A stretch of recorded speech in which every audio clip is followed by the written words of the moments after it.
Thème 3 de spécialité, glycémie et diabète, chapitre 2, la régulation de la glycémie. Alors les sportifs le savent, tout le monde le sait, la veille d'un match ou d'un gros effort physique, il faut manger des sucres lents pour avoir une bonne réserve de glucose pour le fonctionnement des cellules musculaires. Donc chaque aliment contient des macromolécules, donc macro veut dire grosses molécules qu'il faut digérer en petites molécules qui vont pouvoir être utilisées par les cellules. Donc vous avez des petites molécules type glucose, fructose, saccharose, lactose, ce sont des sucres, tout ce qui finit en haut ce sont les sucres. Et dans les macromolécules, les sucres lents, l'amidon qui est digérable et la cellulose qui est une macromolécule constituée de sucre mais qui n'est pas digérable par notre organisme et qui va donc constituer ce qu'on appelle les fameuses fibres alimentaires, donc ces fibres qui vont permettre l'avancée des déchets dans l'intestin.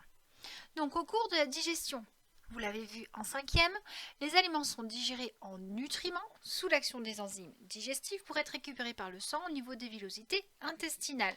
Si on suit la transformation des pâtes dans la bouche, puis dans l'estomac, puis dans l'intestin, on a donc transformation. Les pâtes sont des sucres lents, c'est-à-dire des sucres non assimilables tels qu'ils sont structurés. Elles sont donc digérées, ces pâtes, pour en recueillir les sucres rapides qui seront directement assimilables.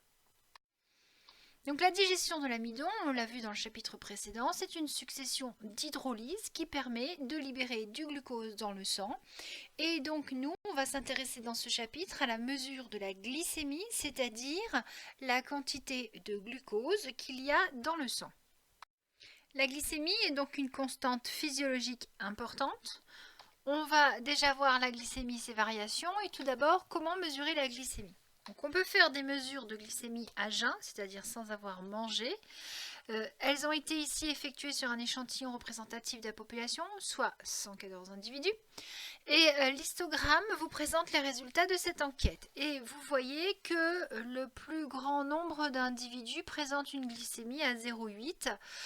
Les plus faibles ont une glycémie à 0,6. Et ceux qui ont la glycémie la plus forte, ça peut monter jusqu'à 2. Il n'y a pas beaucoup d'individus. La moyenne, on se trouve entre 0,7 et on va dire 1,1.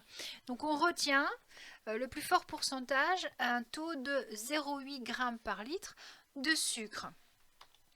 Si aujourd'hui il est facile de mesurer la glycémie, à une certaine époque c'était pas évident.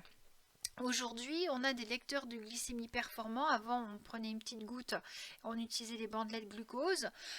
Là, on peut récupérer donc soit une petite goutte au niveau du doigt et puis on aura un lecteur de glycémie électronique, soit on a ici un capteur implanté en permanence qui est placé sous la peau et on va avoir une lecture de glycémie en continu. Ça nous permet de faire un enregistrement sur une journée par exemple.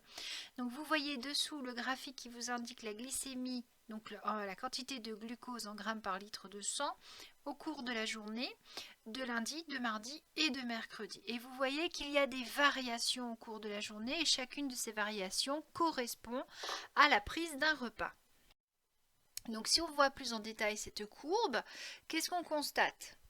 Que après chaque repas, on a une hyperglycémie, c'est-à-dire qu'on augmente la quantité de glucose dans le sang. Alors que quand on fait par exemple une activité physique, on va avoir une hypoglycémie qui va se mettre en place après l'activité physique. Donc malgré les variations journalières, l'organisme maintient la glycémie autour de sa valeur consigne. On parle de valeur consigne, c'est la valeur moyenne. Alors, à quoi sert le glucose? Je vais faire des petits rappels sur les premiers chapitres de l'année, le thème 1. Donc, le glucose va d'abord permettre de subvenir aux besoins à court terme, c'est-à-dire rentrer dans la voie métabolique de la production d'énergie par fermentation lactique. Je vous rappelle que pour la production d'énergie, nous avons 3 voies, la phosphocréatine, la fermentation et ensuite le cycle de Krebs. Donc notre glucose va de toute façon subir une glycolyse, c'est la première flèche, et va former donc 2 acides pyruviques qui vont par fermentation permettre de reformer les transporteurs R' d'hydrogène et former donc 2 acides lactiques. Le glucose va permettre également de subvenir aux besoins à long terme et donc là on est dans le principe du cycle de Krebs où le glucose après transformation en pyruvate par glycolyse, on va avoir les pyruvates qui rentrent dans la mitochondrie, rentrer dans le cycle de Krebs et dégager du CO2, de l'ATP, des transporteurs RH2 qui vont par la chaîne respiratoire redonner de l'ATP. Donc, il existerait dans l'organisme finalement un système qui permet que la glycémie soit toujours maintenue. Donc, on a la digestion qui permet la libération de glucose, le métabolisme qui lui va prélever le glucose. Il nous faut donc un système de stockage et de libération. C'est pour ça qu'il y a des réserves de glucose dans l'organisme. Donc, il existerait dans l'organisme un lieu où le glucose peut être stocké et libéré dans le sang afin de maintenir la glycémie autour de sa valeur consigne. Donc allons voir ces organes actifs sur la glycémie. On va déjà voir les organes consommateurs. Donc tout organe en activité est potentiellement consommateur de glucose. Cette substance, c'est le combustible. On l'a vu en thème 1. Donc le prélèvement de glucose par un organe, il est variable et on peut le mettre en évidence en comparant la glycémie à l'entrée et à la sortie de l'organe. Ceci dit, ça ne permet pas de savoir quelle est la quantité de glucose consommée par l'organe, parce que celle-ci va dépendre du débit sanguin au niveau de chaque organe, et le débit sanguin n'est pas forcément le même pour chaque organe. Donc tout d'abord les poumons. Vous voyez qu'à l'entrée et à la sortie, la quantité est quasiment la même, la glycémie est légèrement plus faible à la sortie, mais on a quand même une consommation de glucose. Au niveau du cerveau, on a une consommation qui est beaucoup plus importante puisque la glycémie est beaucoup plus faible à la sortie. Idem pour les muscles et on va faire une différence entre le repos et l'effort pour les muscles. Quels sont les organes qui contrôlent l'entrée et la sortie du glucose? Donc, malgré les variations journalières, la glycémie est toujours maintenue autour d'une valeur consigne qui est de 1 g par litre. Et donc, il doit forcément exister dans l'organisme un lieu où le glucose peut être stocké quand on est en hyperglycémie et libéré quand on est en hypoglycémie. Donc les premières études, elles remontent à plus de 100 ans. En 1850, Lehmann a montré que le sang qui sortait du foie, donc via la veine sus-hépatique, position numéro 3 sur le schéma, est plus riche en sucre que le sang qui arrive par la veine porte en position numéro 2 sur le schéma. Donc à l'époque, ils disaient sucre parce qu'ils ne savaient pas que c'était du glucose, parce qu'ils n'avaient pas les super machines, les produits chimiques pour tout détecter. Ils ne savaient pas ce que c'était, ils appelaient ça du sucre. Vous allez me dire comment est-ce qu'ils savaient qu'il y avait du sucre? S'ils n'avaient pas tout ce matériel, ils avaient un capteur naturel très efficace qui s'appelle la langue.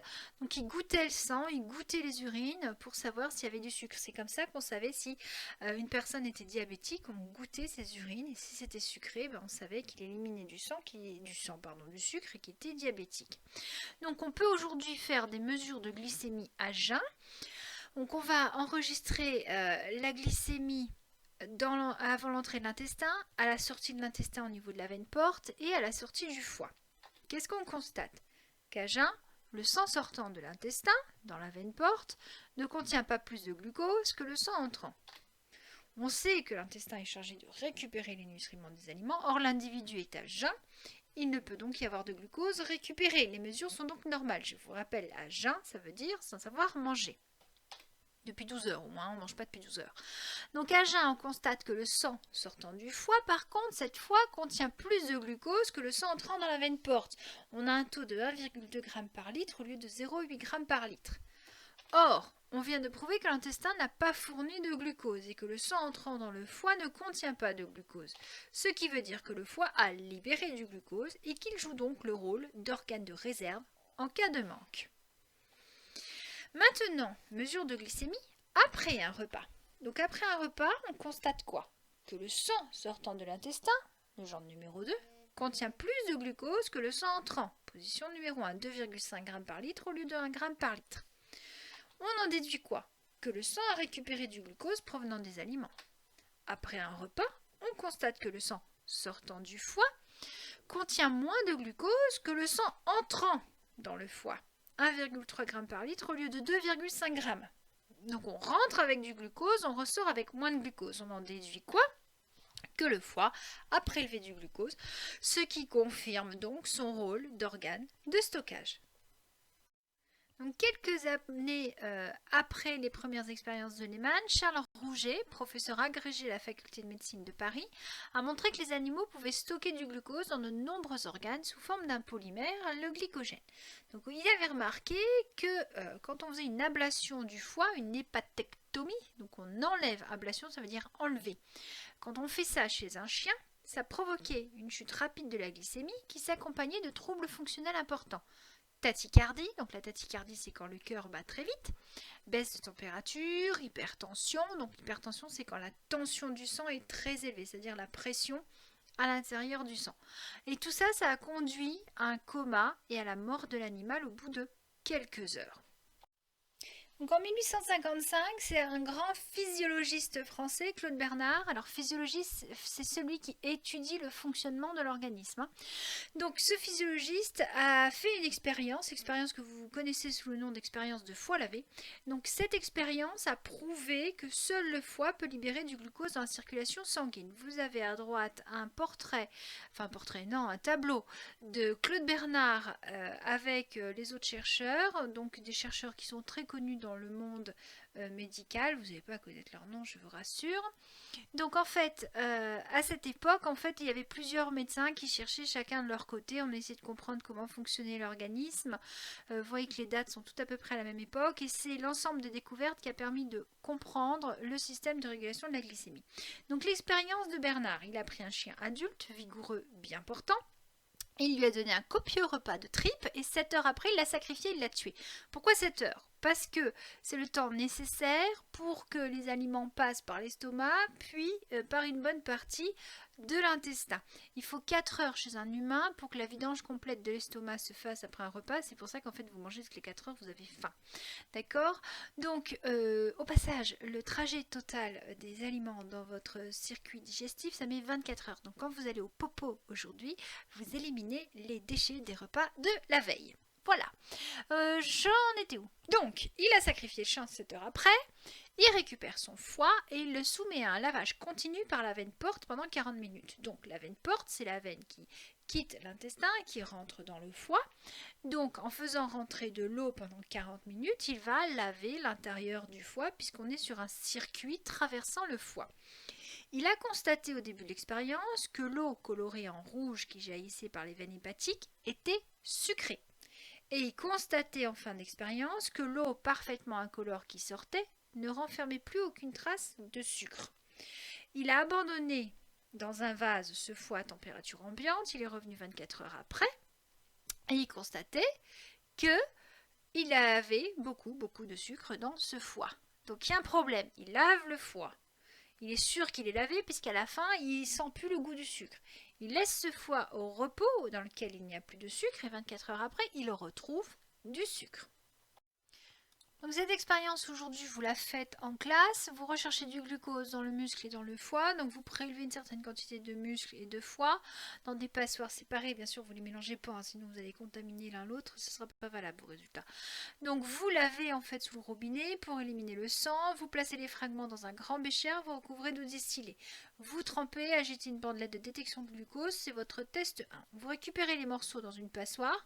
Vous faites couler de l'eau pendant 5 minutes. En les remuant pour qu'ils soient bien lavés. Vous allez dire, l'autre il a fait 40 minutes. Ouais, mais il a pris un foie entier. Vous prenez 20 grammes de foie. C'est bon, 5 minutes, ça suffit. Vous placez les morceaux dans le même bécher que vous aurez nettoyé, bien sûr, et rempli d'eau distillée. Et faites un nouveau test, le test 2. Vous attendez 30 minutes et vous faites un dernier test. Et pendant les 30 minutes d'attente, vous passez à la suite du protocole, c'est-à-dire, donc ça c'est mon petit schéma pour ceux qui n'avaient pas pigé la lecture du texte. Donc pendant les 30 minutes que ça poirote, vous faites une recherche de glycogène dans le muscle et le foie. Donc souvent c'est ce qu'on vous demande de faire. Soit on vous fait travailler par absorbant, soit on vous fait travailler avec des réactifs chimiques pour détecter le glycogène. Donc dans tous les cas, on va passer aux résultats. Voici la photographie du test 2, vous avez les bandelettes glucose et voici le test 3. Voici les résultats donc globaux sous forme de petites croix quand c'est positif et de 0 quand c'est négatif. Donc le test 1, je ne vous l'ai pas mis en photo, il y avait du glucose dans le foie et pas dans le muscle. Test 2, vous voyez les languettes, on est à 0,0. Donc on a lavé, c'est le test 2. Test 3, on a attendu 30 minutes après avoir lavé et vous voyez que pour le muscle, on est en négatif et pour la bandelette du foie qui est à droite sur la photo, vous voyez que c'est bien vert, on est en positif. Donc je vous rappelle que sur la languette, vous avez 2 petits tampons et c'est celui qui est tout au bout de la languette qui détecte le glucose. Donc les recherches de glycogène donnent présence de glycogène dans le foie et dans le muscle. Alors, rédaction. On constate que le foie non lavé contient du glucose et du glycogène. On constate que le muscle non lavé ne contient pas de glucose, mais contient du glycogène. On en déduit que du glycogène est stocké dans ces 2 organes. On constate que le muscle lavé ne contient pas de glucose.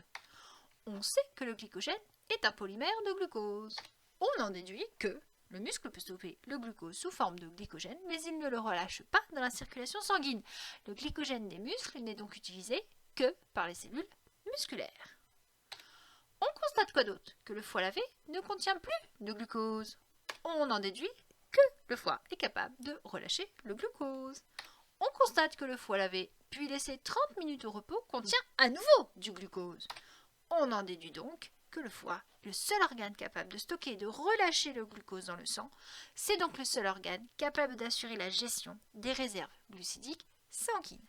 Bon, vous avez peut-être rigolé comme vous m'avez entendu, mais c'est typiquement le raisonnement que vous devez avoir. On constate qu'on en déduit qu'on, on constate qu'on en déduit que. Vous faites ça pour chaque dog, vous ne pouvez pas vous planter.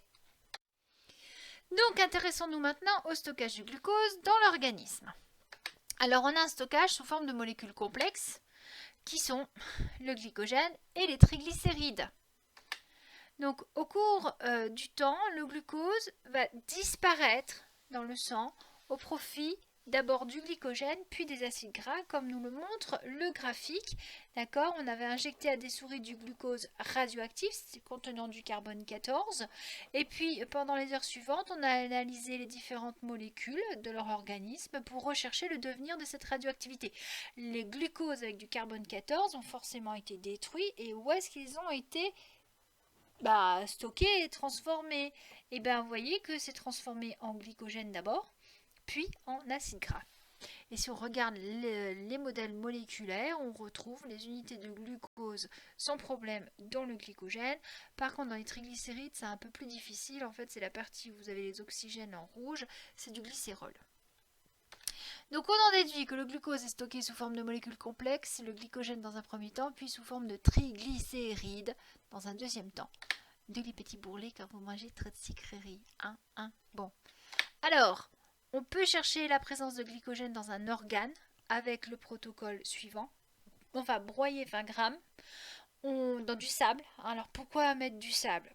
Si vous ne l'avez pas appris, le sable va faire en sorte que le mortier en faïence et le pilon en faïence ne glissent pas sur les morceaux de foie qui sont bien gluants. Donc on met du sable pour bloquer tout ça, tout simplement. Un petit peu d'eau, pourquoi? Pour récupérer les sucs. Quand on dit suc, c'est un abus de langage. Pour tous les liquides qui sortent des organes, dont les liquides avec éventuellement les protéines, les acides aminés, les glucides, ce qui nous intéresse ici, etc. Donc on va verser dans un bécher ce broyat, filtré bien sûr, s'il y a des dépôts, on filtre avant. On complète à 100 ml et puis on fait bouillir pendant 2 minutes. On va filtrer le mélange et on met une pointe de scalpel de Na2SO4. Et on va récupérer pour chaque organe 2 ml de filtrat dans un tube à essai. Et on va ajouter goutte à goutte 2 ml d'éthanol à 96%. Et s'il y a du glycogène, il y aura un précipité blanc qui va se former à l'interface entre la solution à tester et l'éthanol. Donc, ici, le tube A, solution de glycogène, le tube B, eau distillée. A et B sont des témoins. Ensuite, on a testé le foie, le muscle et le rein. On constate que seuls les tubes contenant du foie et du muscle présentent un précipité blanc à l'interface entre la solution à tester et l'éthanol. Le tube avec le rein n'en présente pas. On en déduit qu'il existe des organes de stockage dans l'organisme et que le foie et le muscle en font partie. Alors, on a des stockages, ok, pourquoi faire? Pour des usages bien différents, tout va dépendre de l'endroit où on stocke. Alors, dans le foie, on va stocker au niveau des hépatocytes. Le délai nécessaire à transformation en glucose utilisable par les cellules, c'est 1 minute. D'accord, donc le temps maximal pour épuiser les réserves de ce foie, 24 heures en cas de jeûne, 30 minutes en cas d'effort. Donc vous voyez que c'est une bonne réserve, mais c'est pas une réserve à long terme, on va dire. Le muscle, lui, stocke sous forme aussi de glycogène. Donc par contre, pour transformer en glucose, c'est 5 secondes. C'est beaucoup plus rapide. C'est logique, hein, c'est le lieu de consommation. Donc c'est le premier endroit où on a besoin du glucose, il faut l'emmener très vite. Donc on l'a à disposition, mais stocké sous forme complexe. Donc on le digère très rapidement. Donc toujours pareil, 24 heures en cas de jeûne, 1 à 2 heures en cas d'effort, pas plus. Et on a les tissus adipeux, donc les fameuses molécules triglycérides qui sont stockées dans des cellules particulières appelées cellules adipocytes. Donc la cellule elle est en vert sur la photo et à l'intérieur vous avez des belles bulles de gras, de triglycérides en jaune. Donc là par contre ça vous permet de tenir plusieurs jours en cas de jeûne ou d'effort. Alors j'aime bien, ils ont marqué plusieurs jours, ils n'ont pas mis d'heures ou de nombre de jours, parce que tout va dépendre de la réserve que vous avez. Plus vous aurez des petits bourrelets, plus vous tiendrez longtemps. Moins vous avez de bourrelets, plus vous crèverez de faim très vite. Alors, donc les cellules musculaires, elles vont consommer de grandes quantités de glucose pour fournir l'énergie nécessaire à la contraction. Elles stockent également une partie du glucose sous forme de glycogène.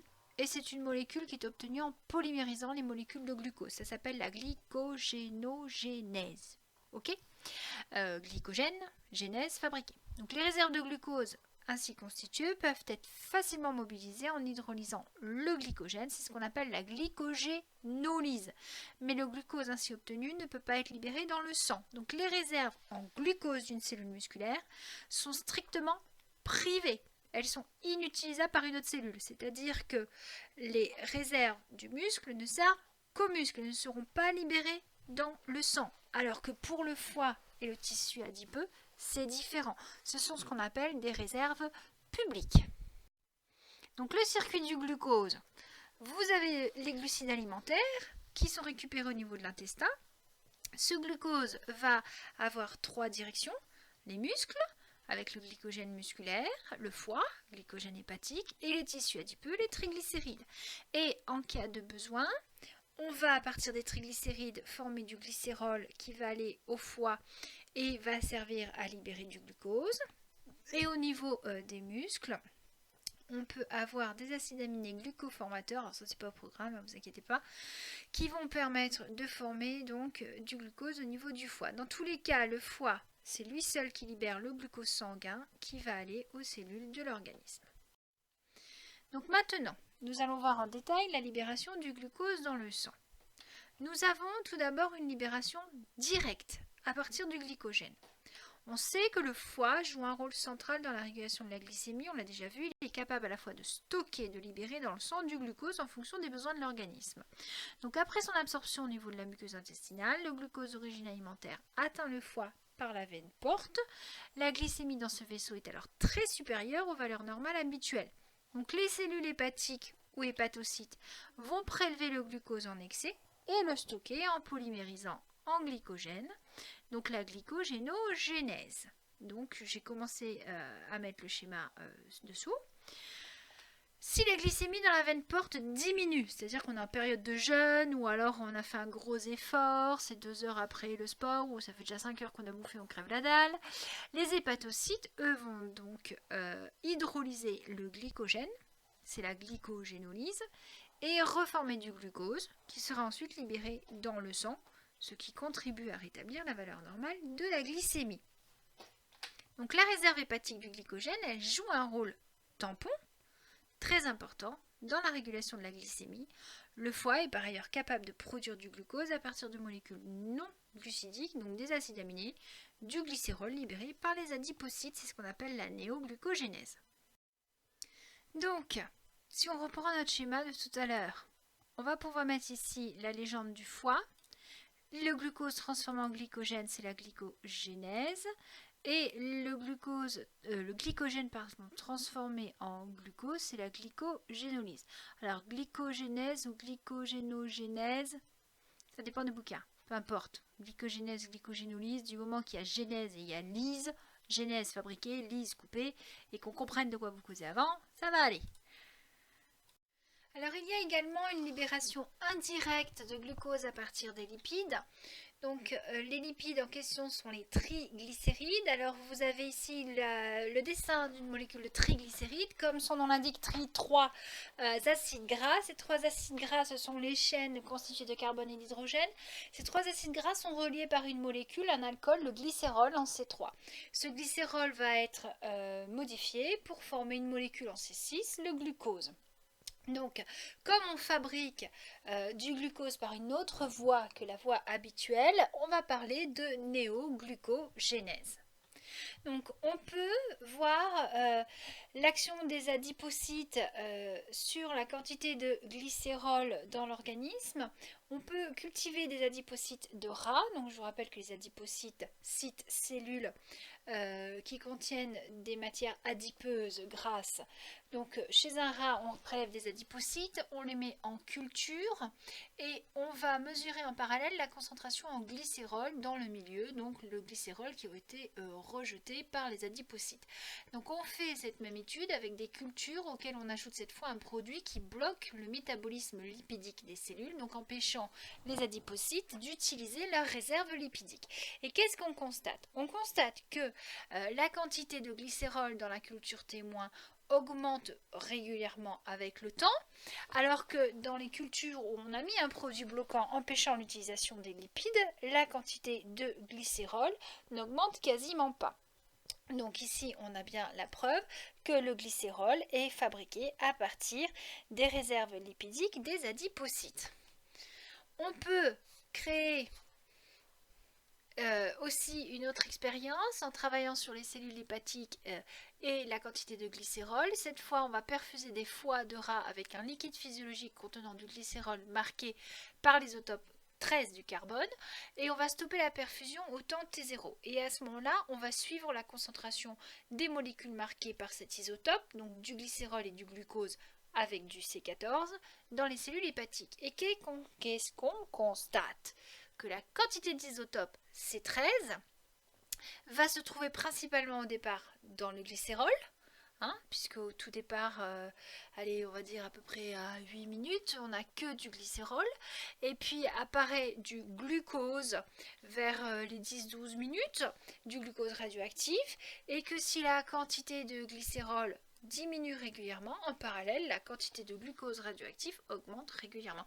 Donc là, on a la preuve que le glycérol a été utilisé pour fabriquer du glucose, parce qu'au départ on a du glycérol radioactif qui disparaît et en parallèle on a du glucose radioactif qui apparaît.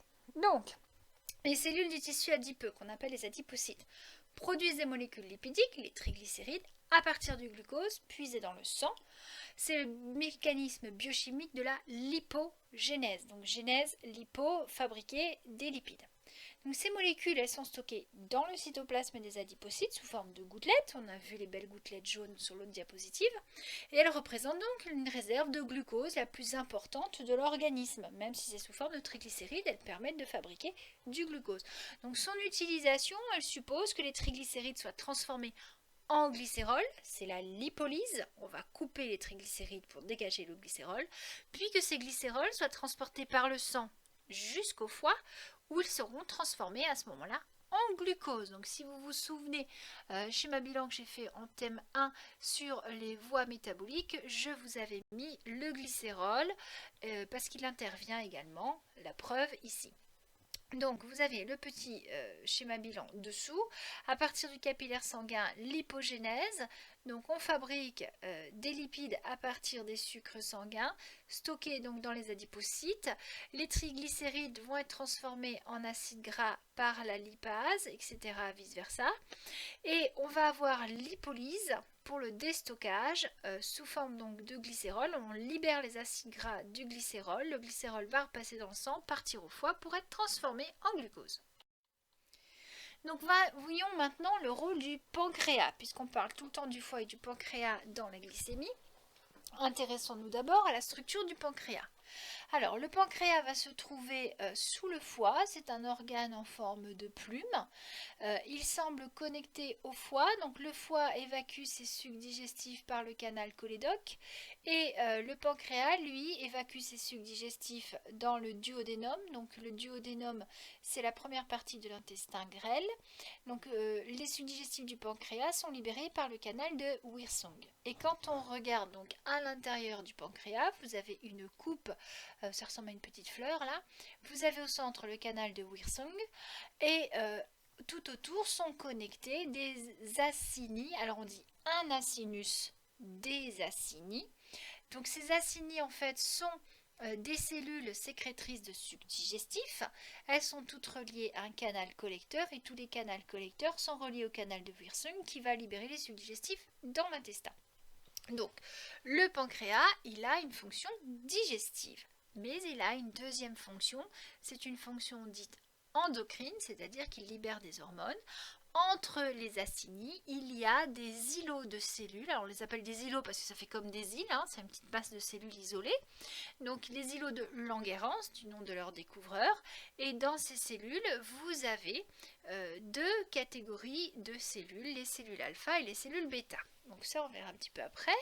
Donc voici en photographie au microscope optique un îlot de Langerhans. Vous avez là en rouge l'îlot de Langerhans.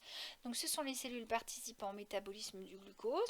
Et ce que vous voyez autour, ce sont les acini, donc un acinus des acini pancréatiques, c'est-à-dire les cellules qui sécrètent les enzymes digestives dans l'intestin grâce au canal de Wirsung. Petit schéma interprétatif à droite, c'est la même chose.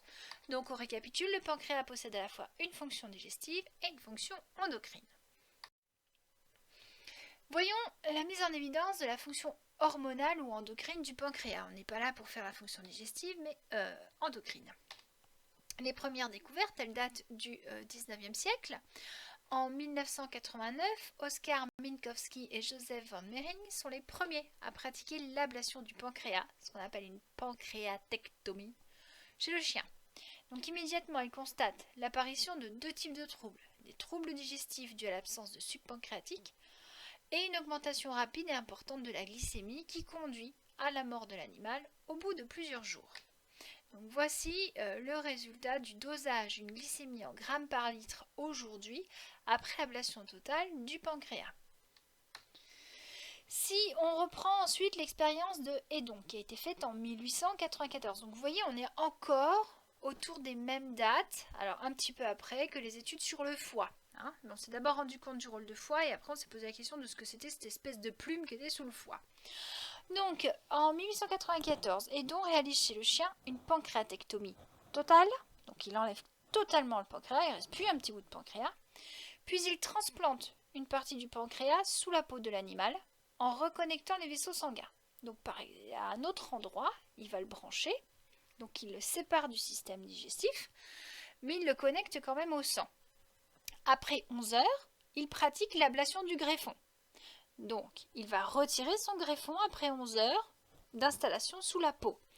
Et il a suivi la glycémie pendant toute la durée de l'expérience et la glycosurie est mesurée après l'ablation du greffon. La glycosurie, glyco-sucre, urine, c'est le taux de sucre qu'il y a dans les urines. Donc, regardez le graphique. Qu'est-ce qu'on constate? On constate une baisse de la glycémie, en violet, en présence du pancréas, et une hausse en son absence. Regardez bien, dès qu'on transplante le pancréas, baisse de la glycémie, et dès qu'on l'enlève, à 22h43, la glycémie est de nouveau en hausse, alors qu'on l'a retirée de son emplacement habituel. Donc, on a bien ici forcément une quantité d'hormones accumulées dans le sang qui va intervenir sur la glycémie. On constate également que la glycosurie augmente après l'ablation du pancréas greffé. Donc, qu'est-ce qu'on en déduit? Que le glucose accumulé dans le sang est éliminé par les reins au niveau des urines. On en déduit que le pancréas joue bien un rôle dans la régulation de la glycémie. On a également en 1921 les travaux de Bunting et Best. Alors ces chercheurs ont émis l'hypothèse que le pancréas agit sur la glycémie par voie hormonale, donc suivant l'expérience précédente. Donc pour tester cette hypothèse, ils enlèvent le pancréas d'un chien, puis réalisent diverses injections. Et ces injections provoquent des réactions qui sont représentées sur le graphique ci-dessous. Donc on enregistre la glycémie en grammes de glucose pour 100 grammes de sang en fonction du temps. Donc au départ, on a un taux de glycémie qui augmente. Normal, on a enlevé le pancréas. On commence à s'en douter, on a déjà fait plusieurs expériences là-dessus. On va injecter en petit 1 un extrait de pancréas. Et on constate que la glycémie baisse. Donc, on constate une baisse de glycémie lors de l'injection de cellules pancréatiques vivantes. Si on injecte des cellules pancréatiques bouillies, c'est-à-dire mortes, injection numéro 2, vous voyez que la glycémie va continuer de monter, d'augmenter, mais un peu plus lentement qu'à la normale. Donc on constate que l'injection de cellules de pancréas mortes ne provoque pas de baisse de glycémie, au mieux un ralentissement de la hausse de celle-ci. On en déduit que les cellules pancréatiques contrôlent le stockage du glucose.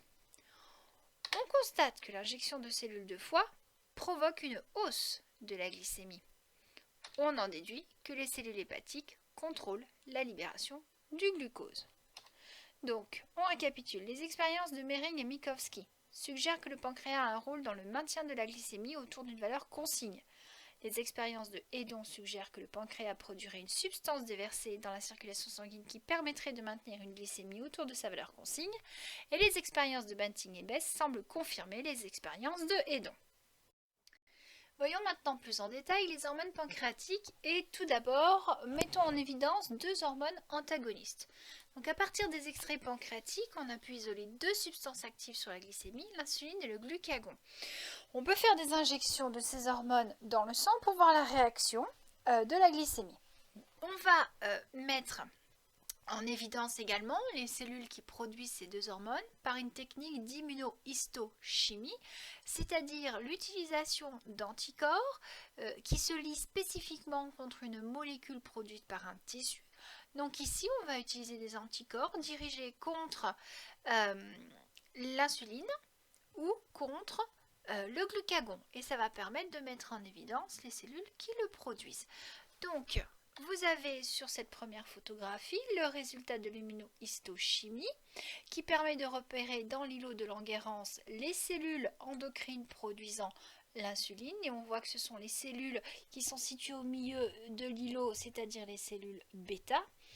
Et cette découverte donc de l'insuline, elle date de 1921, elle a été faite par Banting et Best.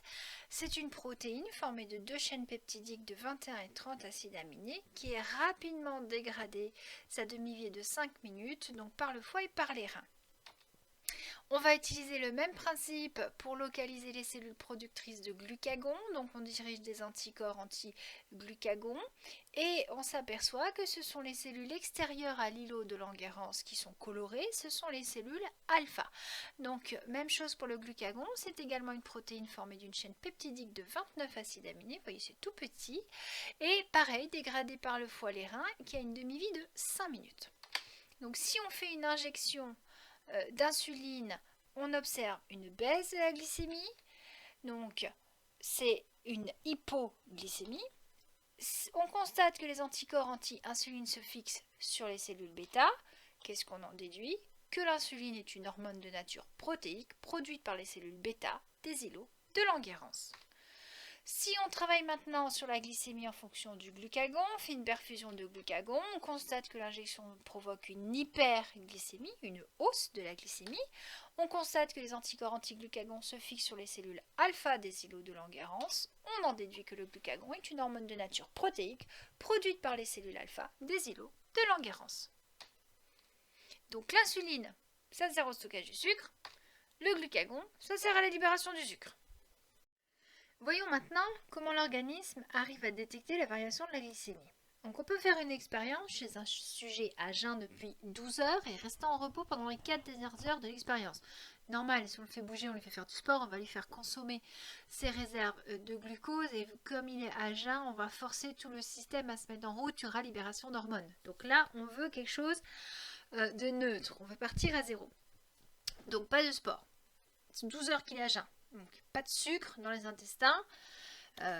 On va démarrer, si vous voulez, à 0. On lui fait boire une solution de glucose dosée à 45 grammes par mètre carré de sa surface corporelle. Alors ce test-là, je l'ai déjà fait. On le fait souvent faire aux femmes enceintes pour vérifier qu'elles n'ont pas de diabète de gestation vers le 6e, 7e mois de grossesse. Je peux vous assurer que la solution elle est hyper sucrée, que c'est franchement je ne vais pas dire de gros mots, mais vous m'avez compris. Donc, on va réaliser une série de prélèvements sanguins pour suivre l'évolution de 3 paramètres. La glycémie, forcément, le taux de sucre dans le sang, et en parallèle, le taux plasmatique d'insuline, qu'on appelle l'insulinémie, et le taux plasmatique de glucagon, ou glucagonémie. Ouais, hein, c'est compliqué, mais non, c'est facile. Glycémie, glucagonémie, insulinémie, émie, taux 2. Voilà, vous retenez. Hein, émie, ça veut dire taux 2. Bon, alors, suivons la glycémie.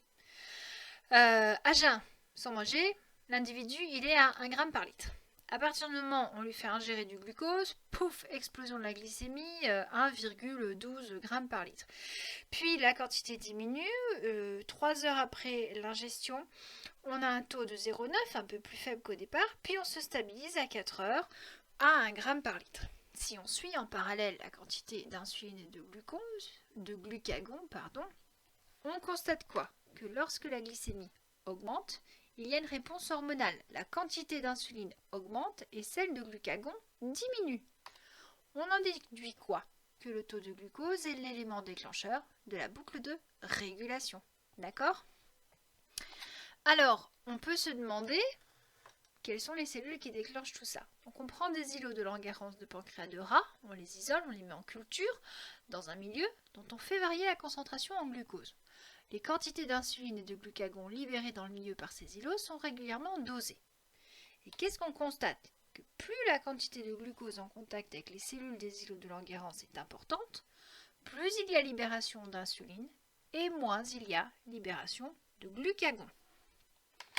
On en déduit que les cellules des îlots de Langerhans détectent le glucose et produisent l'hormone nécessaire à la régulation de son taux.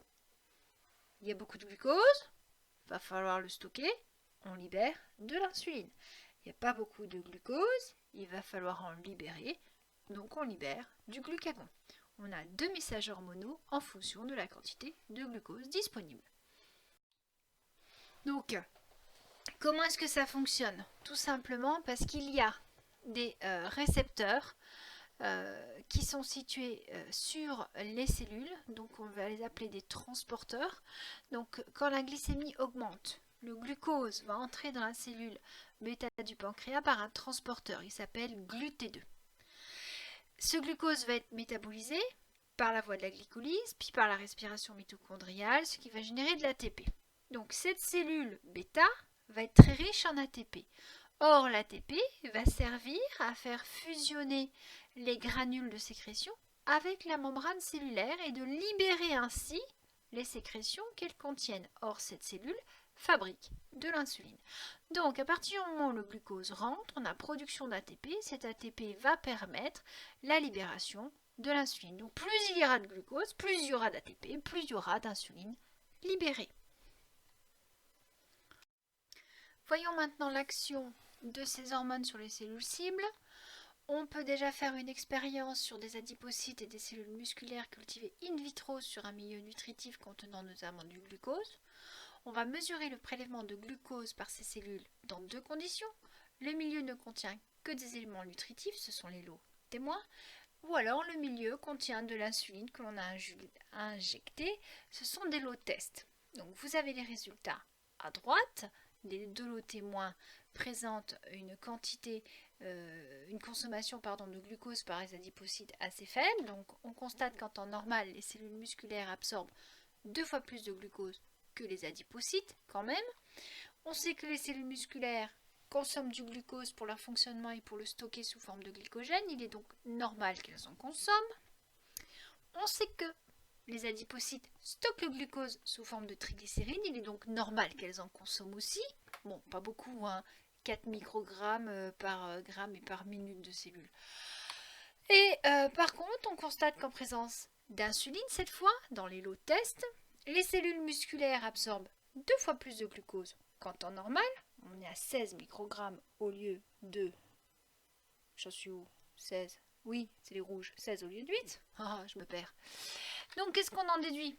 Quelles sont la cible de cette hormone pour favoriser le passage de glucose dans la cellule et le stockage sous forme de glycogène. Donc, les cellules musculaires sont la cible de l'insuline, c'est-à-dire qu'elles possèdent des récepteurs à insuline. On constate également qu'en présence d'insuline, les adipocytes absorbent 2 fois plus de glucose qu'en temps normal. On en déduit qu'ils sont également la cible de l'insuline afin de favoriser le stockage du glucose. Donc on peut faire des traçages par radioactivité pour regarder sur quelles cellules les deux hormones vont se fixer. L'insuline comme le glucagon vont se fixer sur les hépatocytes. Par contre, l'insuline ne se fixe que sur les myocytes. Le glucagon, non. L'insuline va se fixer sur les adipocytes alors que le glucagon, non. Les neurones ne sont pas du tout influencés par l'insuline et le glucagon. Il y a d'autres cellules qui sont sensibles à l'insuline mais pas au glucagon. Donc ici, qu'est-ce qu'on peut en déduire? Qu'au niveau de la membrane des cellules pouvant stocker le glucose, il existe des récepteurs à insuline. Et que seules les cellules hépatiques possèdent des récepteurs au glucagon. C'est pour cela que c'est le seul organe capable de libérer le glucose dans le sang, puisque l'hormone qui permet la libération du glucose, c'est le glucagon. Glucagon, glucose, facile, ok? Donc, la régulation de la glycémie, elle repose donc sur des hormones pancréatiques, insuline et glucagon. Donc pour ceux qui ont encore du mal avec la communication hormonale, je vous ai mis un petit schéma du principe de la communication hormonale. Vous avez une cellule endocrine qui, quand elle reçoit un signal, va libérer des hormones dans le sang. Ces hormones vont circuler et aller se mettre sur une cellule cible grâce à un récepteur et déclencher un signal intracellulaire à l'origine d'une modification de l'activité cellulaire. C'est la cellule cible. En d'autres termes, si vous n'avez pas encore pigé, la cellule endocrine, c'est moi. La cellule cible, c'est vous. Le vent, c'est transport par voie sanguine. Et moi, je vous balance des hormones du poil à gratter. D'accord? Je vous touche pas, mais vous vous grattez. Et ben voilà. Le poil à gratter, c'est l'hormone. Vous avez pigé maintenant? Grattez-vous. Donc, les mécanismes cellulaires de la libération et du stockage du glucose par les cellules hépatiques. On récapitule. Vous avez là une cellule hépatique schématisée. À gauche, en rouge, récepteur du glucagon. À droite, en vert, récepteur de l'insuline. Si glucagon se fixe, glucagon va aller activer la glycogénolyse, c'est-à-dire couper le glycogène en petits sucres. Par contre, elle va aller freiner la glycogénogénèse, c'est-à-dire fabriquer le glycogène à partir des sucres. Logique, on a besoin de glucose, donc on va empêcher le glycogène de se former. Insuline, action contraire. Quand l'insuline se fixe sur le récepteur, cascade de réaction qui fait que on active la glycogénogénèse, on fabrique du glycogène, et on va freiner la réaction antagoniste, la glycogénolyse. D'accord? Pigé pour tout le monde? Pas compliqué. Donc, maintenant, on va s'attaquer au fameux gros schéma bilan de la régulation de la glycémie. Donc, il y en a deux. Enfin, il y en a plusieurs. Il y a celui-là, qui est classique, on trouve dans tous les bouquins, enfin, qui est remasterisé ici pour YouTube, qui peut paraître un peu compliqué. Et puis, il y a le mien après que j'ai fait peut-être plus simple, à vous de voir ce que vous préférez. Donc, dans tous les cas, on a une valeur à régler qui est la glycémie, qui doit être à 1 g par litre. On va faire deux possibilités. Après un repas ou après un jeûne de courte durée. Donc en vert, ça va être finalement l'hyperglycémie. L'hyperglycémie va être détectée au niveau du pancréas endocrine, donc les cellules de Langerhans. On a les cellules alpha et les cellules bêta. Les cellules bêta vont sécréter de l'insuline dans le sang puisqu'on a beaucoup de sucre. Et du coup, les organes avec les récepteurs de l'insuline, foie, tissus adipeux, muscles, etc., vont provoquer un stockage de glucose. Et donc, on va avoir une baisse de la glycémie. Par contre, si on est après un jeûne de courte durée, on va être en hypoglycémie. Toujours pareil, l'hypoglycémie va être détectée par les cellules endocrines du pancréas. À ce moment-là, c'est plutôt les cellules alpha qui se mettent en route. Elles sécrètent du glucagon dans le sang. Les organes avec les récepteurs du glucagon, il n'y a que le foie. Le foie va libérer du glucose, enfin les cellules du foie. Et on va avoir une augmentation du taux de glycémie, donc on va avoir un retour à la normale. Alors moi j'ai fait un schéma peut-être complet comme ça, qui se lit de gauche à droite, avec le système réglant, le paramètre réglé et le système réglé. Le système réglant, c'est l'îlot de Langerhans avec les cellules bêta au centre et les cellules alpha à l'extérieur. Le paramètre réglé, c'est la glycémie. Donc on va avoir deux possibilités, soit on est en hyperglycémie, soit on est en hypoglycémie. Et le système réglé, ça va être les cellules qui vont être capables de pratiquer l'assimilation du glucose pour le stockage. D'accord? Donc on va partir, premier cas, c'est le circuit rouge d'une hyperglycémie. Donc quand on a une hyperglycémie, c'est l'insuline qui est libérée et le glucagon n'est pas libéré. Donc j'ai mis un plus pour l'insuline en rouge et un moins pour le glucagon en rouge. Le glucose qui se trouve dans le sang. Quand on est face à une décharge d'insuline, l'insuline va aller se fixer sur les récepteurs des trois catégories de cellules et ça va favoriser le passage du glucose dans chaque cellule. Donc dans l'hépatocyte, le glucose va entrer en glycogénèse. Dans les cellules musculaires, pareil, et dans les adipocytes, la néoglucogénèse. Maintenant que le glucose a été stocké, on a donc baissé la quantité de sucre dans le sang, on a un retour à la normale. Si maintenant nous sommes en hypoglycémie, le taux de sucre est trop faible, donc il faut limiter le stockage du sucre. Du coup, ce n'est plus l'insuline qui est libérée, mais le glucagon par les cellules alpha. À ce moment-là, comme il n'y aura pas d'insuline qui va se fixer sur les récepteurs à insuline, cette absence d'insuline va freiner l'entrée du glucose dans le sang, dans les trois catégories de cellules, et par contre le glucagon lui va venir se fixer sur l'hépatocyte et à ce moment-là ça va favoriser la sortie du glucose. Donc j'espère que vous avez tout compris. Vous pourrez retrouver cette leçon sur mon site profsvt71.e-monsite.com.